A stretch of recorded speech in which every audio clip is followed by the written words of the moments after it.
실패했다가 일어나서 성공하는 사람들을 보면 우리는 축하의 박수를 칩니다. 넘어졌다가 일어나는 사람을 보면 우리는 함께 기뻐하고 사랑스러워합니다. 넘어질 때는 못 일어날 것 같고 실패할 때는 영원히 망할 것 같은 인생들을 향해서 하나님께서는 결코 그렇지 않다 라고 말씀하시면서 기록한 말씀들이 성경입니다. 너희들이 나 없이 살아가는 것하고 나와 함께 인생을 가꾸어 나가는 것이 어떻게 되어져 가는지를 한번 보여주마 라고 하신 것이 성경에 나타나 있는 사건들입니다. 하나님과 더불어 동행한 사람들에게 주어지는 복은 뭐고 하나님 없이 사는 사람들의 슬픔과 비애가 무엇인지를 비교해서 보여주시는 게 성경에 나타나 있는 모든 인물들과 사건입니다. 오늘 본문은요, 창세기를 마지막 끝마치는 부분에서 요셉이라고 하는 한 어린 소년을 등장시켜서 그를 통해서 하나님의 살아계심과 복이 무엇인지를 보여주고 있는 장면이에요. 요셉, 그는 얼마나 불행한 일을 당했습니까? 아버지의 품을 잃었고 형제들에게 미움받았고 죽음의 위기를 벗어났고 남의 나라의 노예로 팔려갔고 그곳에서 억울한 누명 쓰고 감옥에까지 갔고 아마 산전수전, 요즘 사람들이 하는 말로 공중전까지 치른 참 심각하고 아픈 인생을 살았던 한 젊은이의 삶을 그려주고 있죠. 그가 성공합니다. 하나님의 사람은 반드시 성공합니다. 하나님의 사람은 그를 절대로 천하게 놔두지 않겠다고 말씀하셨습니다.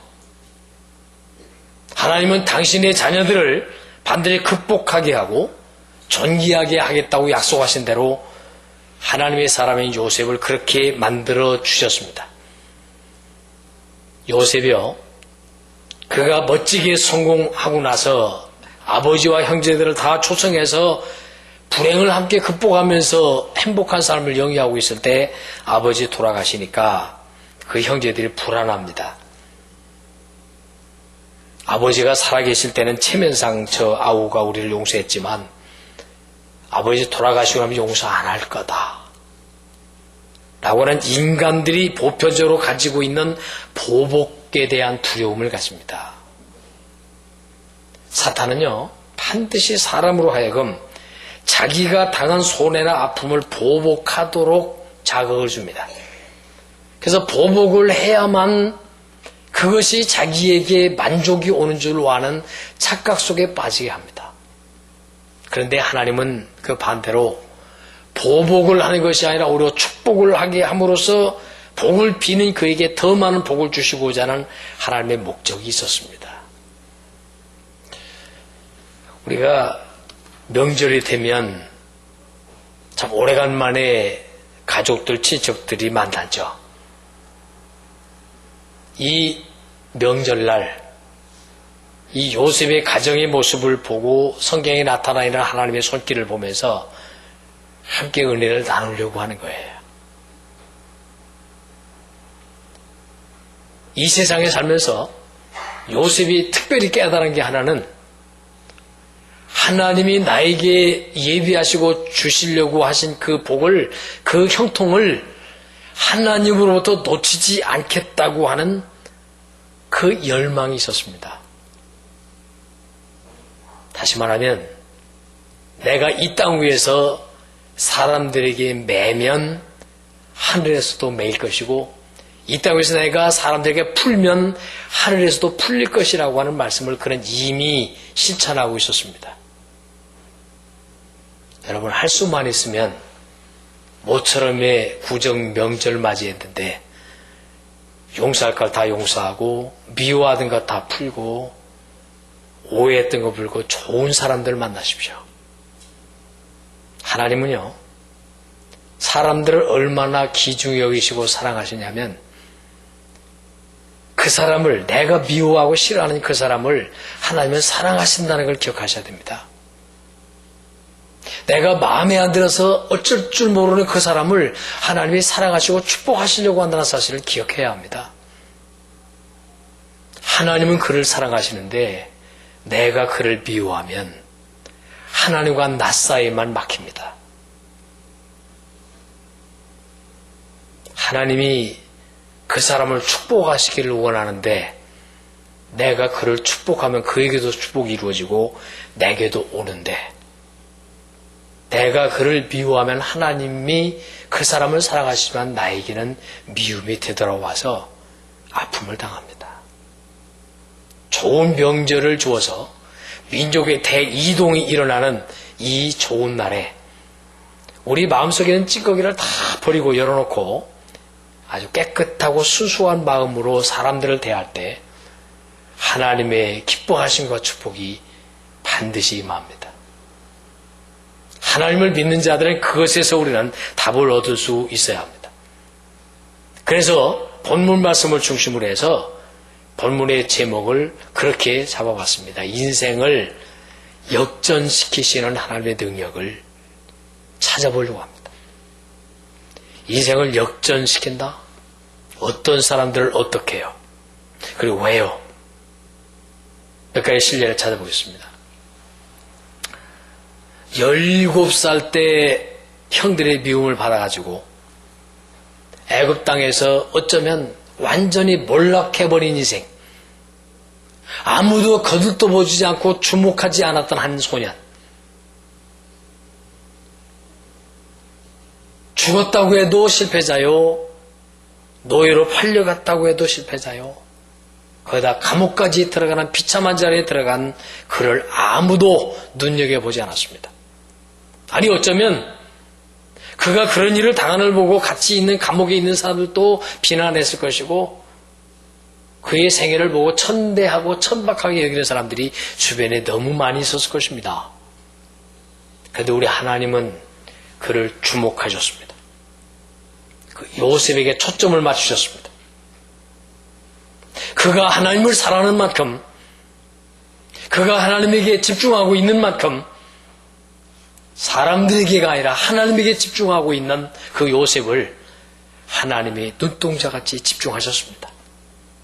그리고 반드시 그를 하나님께서 인생을 역전시켜서 그 나라의 최고의 자리인 황제의 자리 다음에 들어가는 두 번째 총리의 자리에 세워줍니다. 하나님의 역전극은 상상을 할 수 없을 만큼 굉장한 역사가 일어난 것입니다. 그리고 그것만이 아니고 요셉은 역전되어져 있는 인생의 높은 자리에 앉아가지고 사람들을 향하여 또 한 번 큰 가슴을 엽니다. 당신네들이 나를 해하려 하셨습니다. 당신네들은 나를 해하려 했습니다. 그러나 하나님은 당신네들이 해하려 했던 나의 불행을 선으로 바꾸어서 오늘과 같이 만민의 생명을 구원하게 하셨습니다. 라고 대선언을 하게 됩니다. 그게 오늘 본문의 20절에 나와 있죠.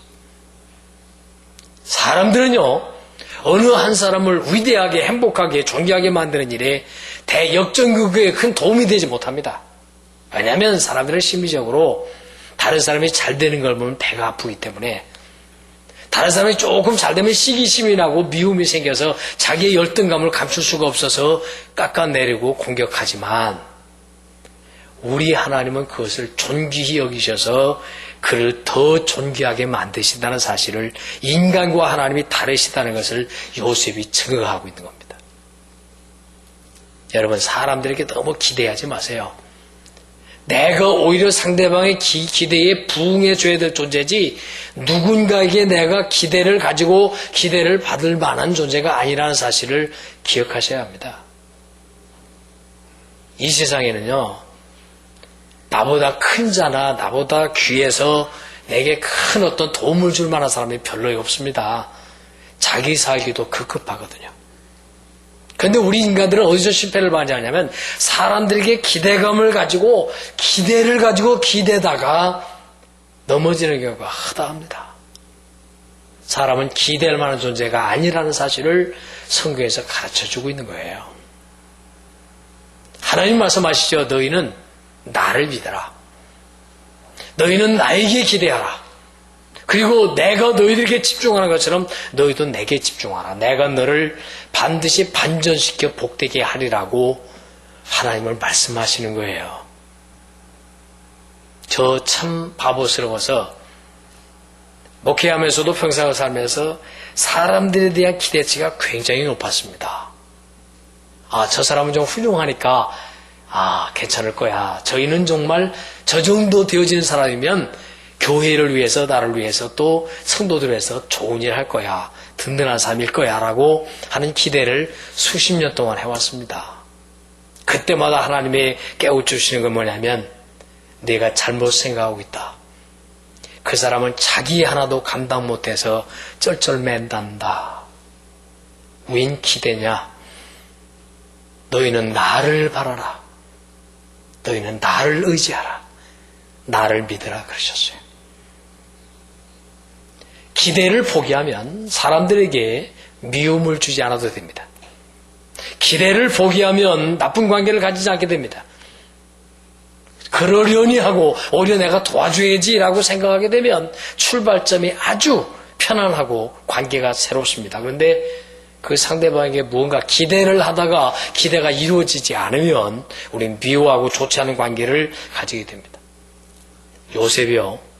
그의 위대함이 뭐였냐면 바로 그 형제들에게 큰 기대를 걸지 않았습니다. 사람들에게 큰 기대를 걸지 않았습니다. 오직 그는 하나님에게를 향했고 하나님이 요셉을 기억하시고 요셉과 함께 하사 요셉을 형통케 하였더니라는 말씀으로만 가득 차 있습니다. 하나님을 멀리 떠나서 인간들끼리 살아가던 아담과 하와 이후에 전 인류는 수천 년 동안 훈련되어진 게 뭐냐면 하나님을 의지하고 하나님과 함께 사는 것은 다 잊어버리고 훈련이 안 돼 있고 사람끼리만 의존하고 사는 것으로 훈련이 돼 있어서 사람끼리 부대끼고 사람끼리 화내고 사람끼리 미워하고 사랑하고 용서하고 그렇게 뒤범벅대다가 죽는 것이 이 인류들의 역사입니다. 하나님을 붙잡는 사람들 그리 많지 않았습니다. 하나님에 의해서 인생의 대역전극을 이룬 사람이 그리 많지 않습니다. 그것을 보여주고 있는 것이 성경이고 그래서 성경의 인물들을 통해서 보라, 이 사람을 보라고 말씀하시고 세워준 사람들이 성경에 많이 있습니다.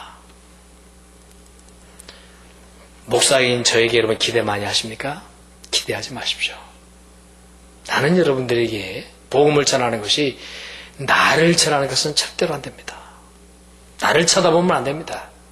내가 전해드리는 하나님, 내가 증거하는 하나님, 내가 여러분들에게 소개하는 예수님, 그 하나님과 더불어 사는 방법에 대한 하나님의 은혜를 의지하는 그것을 받아버리고 그것을 바라보고 그것을 의존해야지 저에게 기대하지 마십시오. 저는 기대할 만한 존재가 못 됩니다. 제가 여러분들에게 기대 안 하고 하나님에게로 눈을 향하듯 여러분도 저를 바라보지 말고 제가 소개해드리고 외치는 하나님을 바라보시기를 바랍니다. 그럼 훨씬 넉넉해지고 훨씬 부드러워지고 훨씬 여유로운 사람이 되어집니다. 그런데 우리는 인간들끼리 부딪히며 사는 것이 훈련이 돼 있어서 자꾸 인간만 보이니까 약점이 보이고 마음에 안 드는 부분이 보이고 기대치 못 미치니까 미워하고 인간들하고 사는 것만 너무 굵어져서 하나님을 붙잡고 하나님과 나와의 관계에 굵게 하는 일에 너무 등한히 하고 있다는 사실을 오늘 요셉을 통해서 하나님이 말씀하세요. 당신네들이 나에게 해코지했던 것은 난 별로이 그렇게 마음에 담아두지 않습니다. 나는 오히려 그것을 바꾸어서 역사하시는 하나님만 보이고 그 하나님이 역사하실 것이고 앞으로도 그럴 것이고 여러분들에도 그런 하나님이 되어지길 난 바랍니다라고 요셉이 당당하게 외치고 있잖아요. 이게 신앙이라는 거예요. 이걸 신본주의라고 말하는 거예요. 이것을 하나님의 사람이 살아가는 방법이라는 거예요. 다른 인물을 한번 더 설명해 볼까요? 환경과 조건을 어떻게 극복했는지, 자기 자신을 어떻게 극복했는지 그런 인물들 한번 살펴볼게요. 다윗과 골리앗이요. 골리앗 그는 오직 자기만 의지한 사람입니다. 골리앗 그는 하나님을 전혀 모르고 하나님과 관계를 끊고 하나님을 모욕하던 사람이었습니다. 굉장히 큰 사람이었죠. 아주 작은 소년 목동 다윗은 그 앞에 비하면 너무 하찮고 인간적으로 형편없는 존재였습니다. 무엇 하나 내세울 만한 게 없는 사람이었습니다. 그런데 놀라웠게도 하나님께서 다윗을 사용하십니다. 그는 이렇게 말합니다.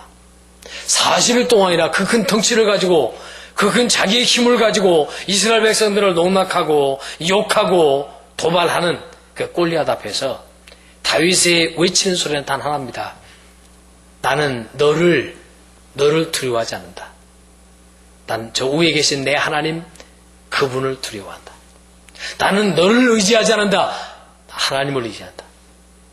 내가 너에게 대적하러 갈 때 내 힘으로 대적하지 않는다. 하나님 여호와의 이름으로 내가 너에게 간다. 이걸 믿음이라고 말하는 거죠. 사무엘에 기록되어져 있는 사무엘상 17장에 보면 이렇게 나와 있어요. 여호와의 구원하심이 칼과 창에 있지 아니함을 이 무리로 내가 알게 하리라. 이 어린 소년 다윗이 말이에요. 전쟁은 여호와께 속한 것인즉 그가 너희를 우리 손에 붙이리라. 골리앗이 안 보이는 겁니다. 하나님만 보이는 겁니다. 하나님 앞에서의 골리앗은 아무것도 아님을 알게 됩니다.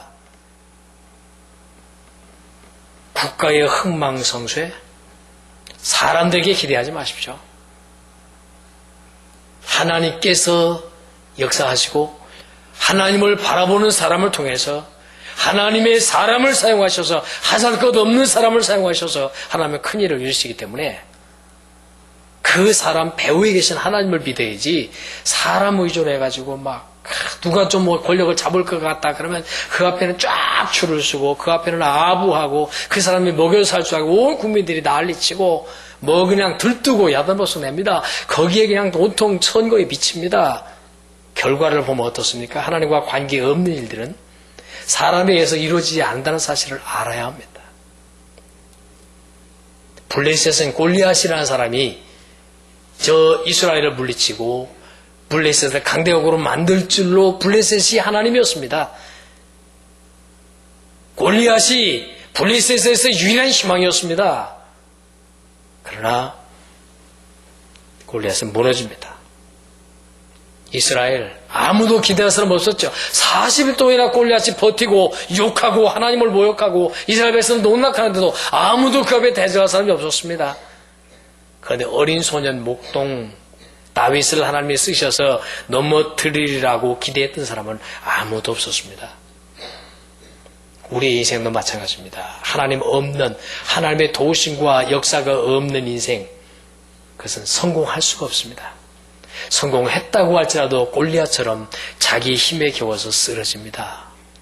믿음 없이 산다는 것은 두려운 일입니다. 사드락과 메삭과 아벳느고요. 그들은 참 불쌍하게도 포로로 잡혀간 사람들이었죠. 느부갓네살 왕이 권력을 가지고 두라 평지에다가 큰 신상을 세워놓고 거기에다가 절하는 자는 살려줄 것이고 절하지 않은 자는 풀무불 속에 던지겠다고 지옥불 같은 뜨겁게 불타오르는 풀물을 그런 그 불구덩이를 만들어 놓고 거기다가 사형장을 보여줬습니다. 이게 사형장이다 어떡할래? 사드락 메삭 아벳느고 풀무불이 두려웠지만 하나님과의 관계가 끊어지는 걸 더 두려워했습니다. 풀무불이 두렵다. 겁난다. 그러나 나는 하나님으로부터 버림받는 나 자신이 되어진 것이 더 두렵다는 것입니다. 그런데 결단을 내리죠. 여호와 하나님께서 우리를 건져 주시겠거니와 왕이여 내가 섬기는 나의 하나님이 나를 건져 주시겠거니와 설령 건져주시지 아니하신다고 할지라도 하나님과의 관계를 끊으므로 당신과 손잡지 않겠습니다. 풀물풀 속에 던져지죠. 3명을 분명히 던졌는데 그 안에는 4명이 뜨거운 풀물 속에서 손에 손을 잡고 덩실을 들고 춤을 추고 있습니다. 두려워 꺼내 보니까 거르지도 아니하였더라. 느부갓네살이 이렇게 외치죠. 온 제국에 조서를 내리노니 각 백성과 각 나라에 방언한 자는 무릇 사드락, 메삭, 아벤느고의 하나님 그분에게 설만이 말하거든 그 사람 몸을 쪼개고 그 집을 거름토로 삼아라. 이 같은 사람을 구원할 다른 신이 없을 것이다 라고 왕이 하나님 앞에 고백하고 엎드리죠. 사랑하는 여러분, 우리가 삶의 방식을 바꿔야 되는 게 뭔지 아십니까?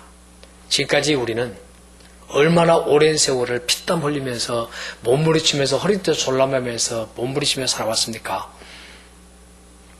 그 삶 속에 하나님이 오셔서 그 삶을 주도해 주시고 역사해 주시면 그것은 반드시 의미와 가치를 가집니다마는 하나님 없는 인간의 노력이나 수단이나 잔꾀를 부리며 살아왔던 것들은 어느 날 지푸라기처럼 쓰러질 수 있다는 사실을 깨달아야 합니다.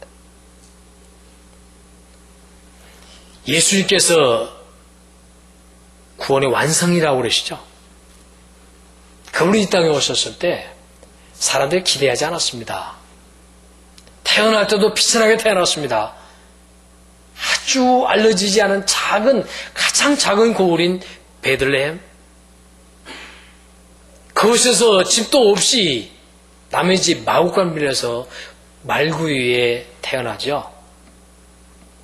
그는 30살이 되어지도록 갈릴리에서 목수 일을 합니다. 아버지를 도와서.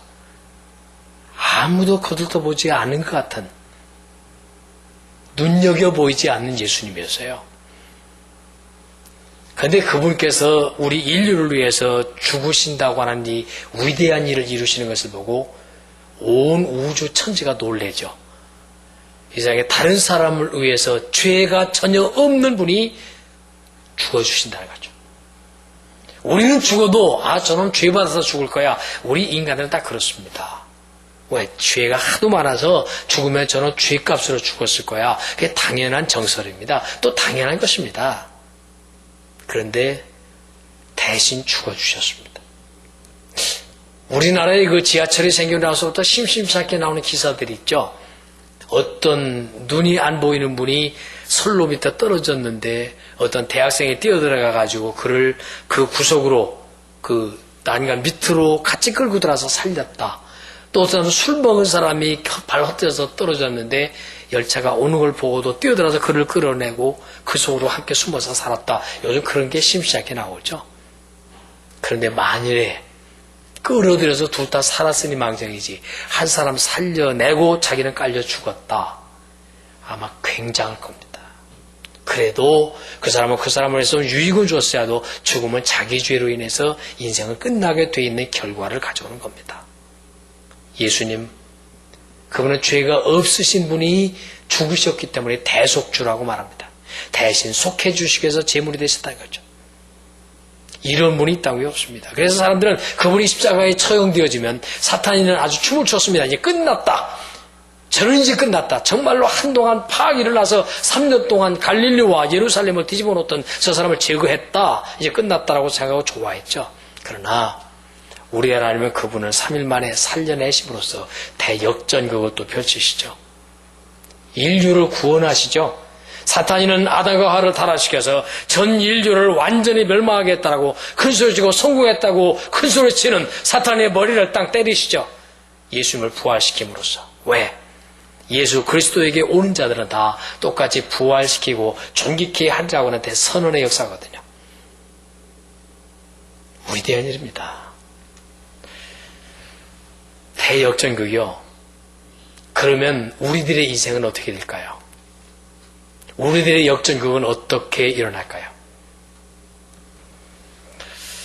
우리가 사는 이 세상은요, 슬픔도 기다리고 있고 고통도 기다리고 있고 좌절도 절망도 미움도 아픔도 기다리고 있습니다. 우리 앞에요.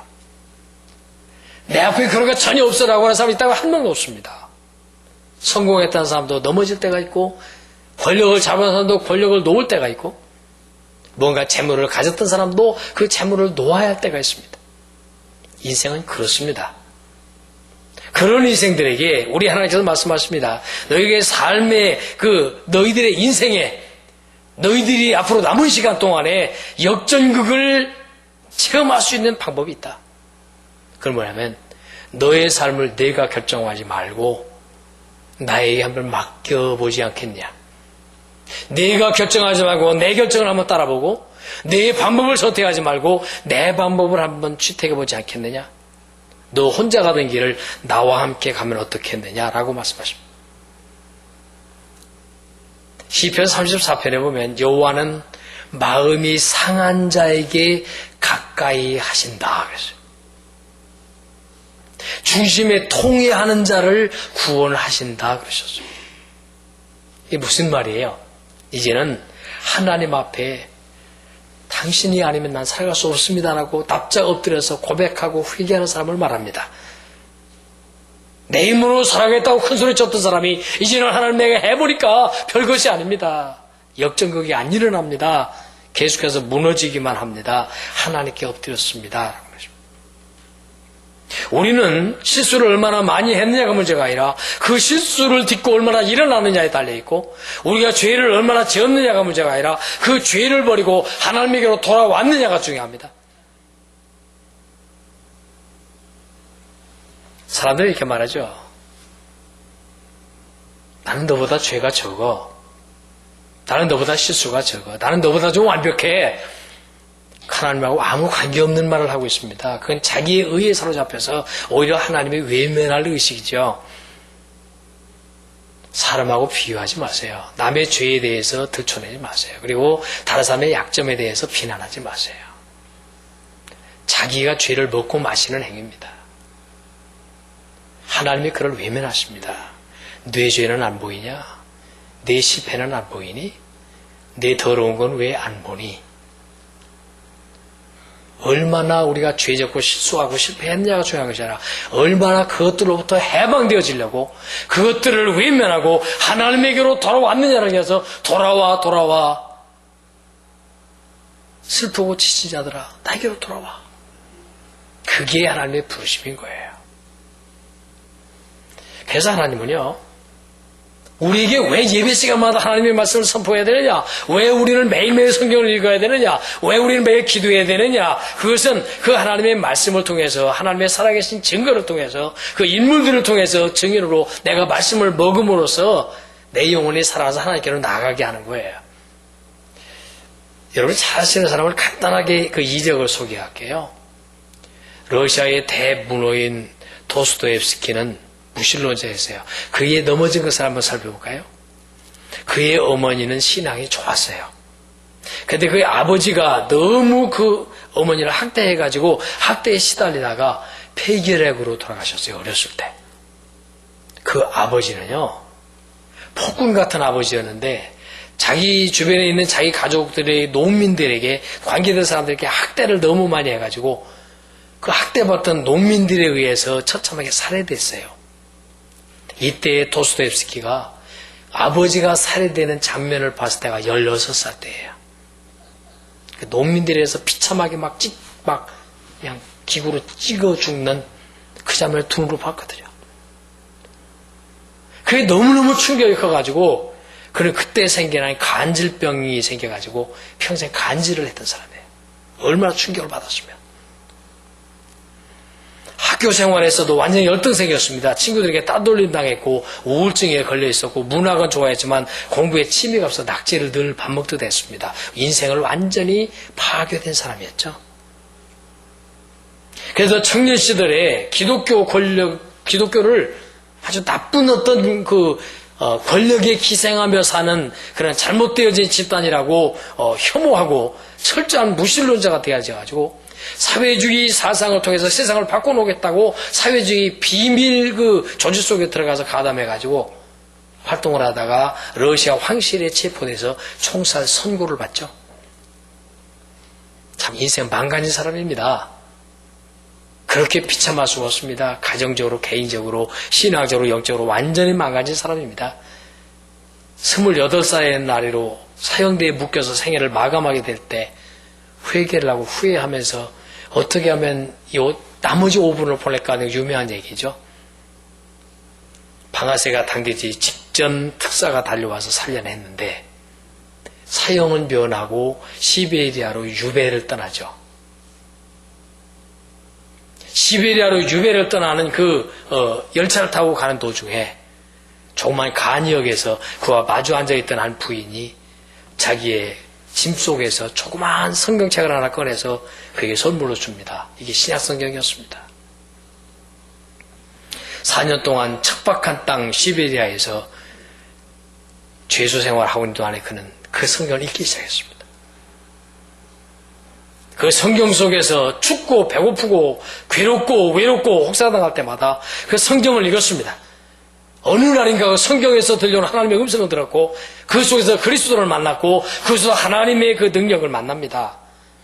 나중에 그는 인생의 끝부분에 이렇게 고백하죠. 나는 누가 내게 와서 말하기를 그리스도가 진리가 아니라고 증명한다고 할지라도 나는 그리스도와 예수와 함께 있겠다라고 선언했던 사람, 회개하고 딴 사람이 되죠. 4년간 유배 생활 다 마치고 난 다음에 돌아와서 유배 생활을 체험으로 해서 주옥 같은 글을 쓰기 시작하죠.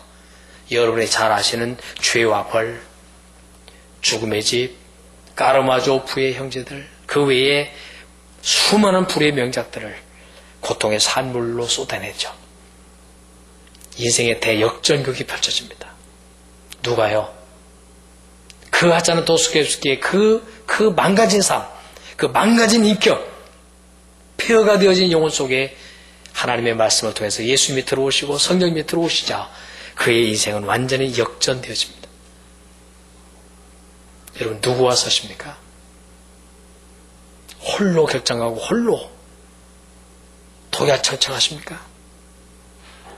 굉장히 자신은 괜찮은 사람이라고 생각하십니까? 나는 덜 망가졌음을 생각하면서 더 망가진 사람 앞에서 위로를 받습니까?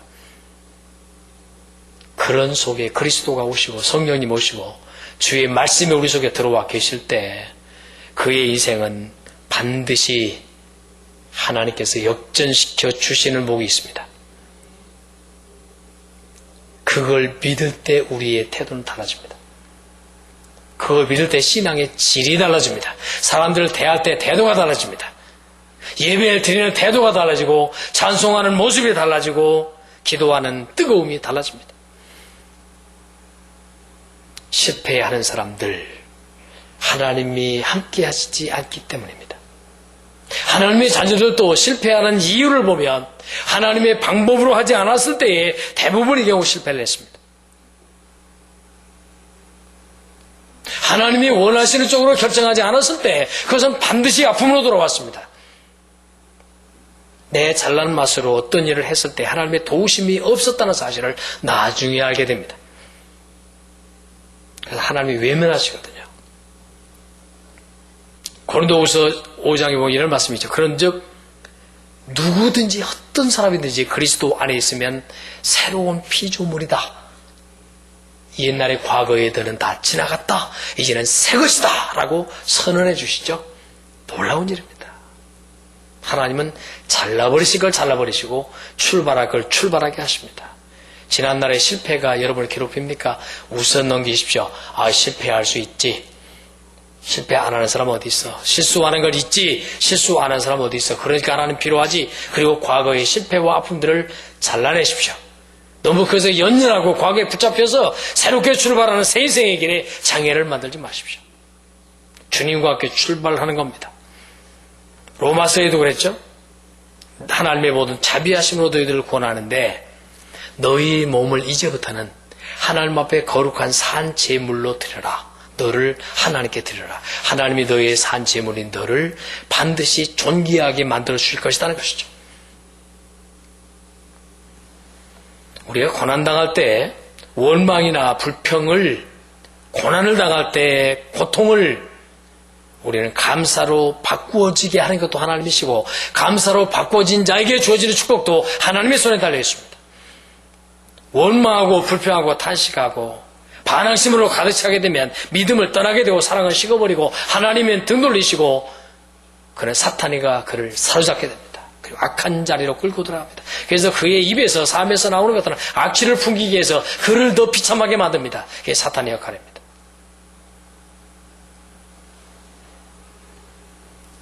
시편 37편을 보면 행악자를 인하여 불평하지 말라, 불의를 행하는 자를 투기하지 말라고 기록되어 있고요. 또 4절에 보면 여호와를 기뻐하라, 내 마음의 소원을 그분이 이루어 주신다. 얼마나 놀랍습니까? 감사로 하나님께 제사를 드려라. 그러면 반드시 너를 건지시리니 환난 날에 너를 영화롭게 하리라. 전부 이렇게 약속되어 있어요. 시편 55편을 보면 내 짐을 여호와께 맡겨라. 그분이 너를 붙잡아 줄 것이고 의인의 요동함을 허락지 아니하실 것이다. 너는 절대로 요동하지 않는다 말씀하시죠. 사랑하는 성도 여러분, 하나님 앞에 나왔습니다. 우리는 하나님의 것입니다. 내 것으로 삶다고 해서 괜찮은 만족이 있는 걸로 착각하지 마십시오.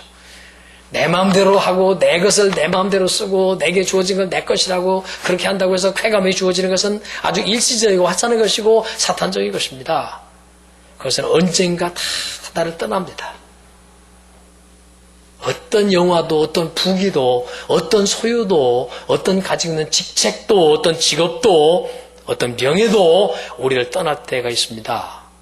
그것을 전부로 삼지 마십시오.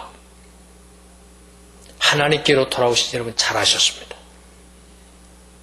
하나님이 나의 하나님이시고 내가 하나님의 것이 되어질 때 하나님은 나를 버리지 아니할 것이고 나는 하나님을 떠나지 않게 될 것이고 하나님은 나를 역전시켜서 가장 처참한 자리에서 가장 존귀한 자리로 종의 몸으로 종에다가 죄수의 누별까지 씌워져서 최고로 고통스러운 애굽의 지하 감방에 있는 요셉을 높이 들어 써주신 하나님의 역전극이 우리들에게도 이 시대에도 있을 수 있다는 사실을 믿으시기 바랍니다. 그게 하나님을 믿는 자들의 특권입니다. 그것이 하나님을 믿는 자들에게 주어진 행복입니다. 그리고 하나님의 약속입니다.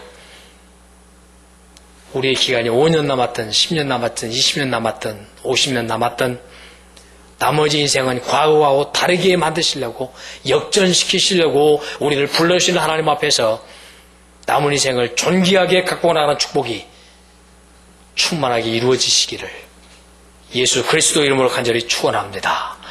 기도하겠습니다. 사랑하시는 주님, 저희는 너무 많이 실패했습니다. 저는 너무 많이 부끄러운 삶의 흔적을 남겼습니다. 저희들은 하나님 앞에 사람 앞에 별로 칭찬드릴 만한 존재들이 아님을 고백드립니다. 다른 사람을 아무도 주목하지 않고 다 버리고 외면하고 욕하고 손가락질하고 우리를 떠날지라도 하나님에게 향한 자들을 향하여 끊임없이 약속하시고 눈동자들 지키는 하나님의 품에 안기기를 원하는 시간 저를 봐주시옵소서. 그리고 당신께서 역사하시고 당신의 뜻대로 이루시고 당신의 원하시는 바를 통해서 대역전극이 일어나도록 저희들의 생애를 복주심을 믿습니다. 감사가 있게 하시고 행복 있게 하시고 주님 안에서 승리가 있게 하시고 모든 사람들에게 하나님을 증거하는 자랑스러운 도구들이 되게 하여 주시옵소서.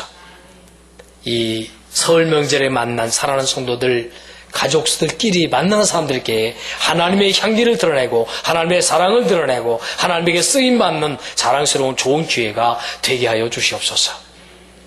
예수 그리스도 이름으로 기도하옵나이다. 아멘.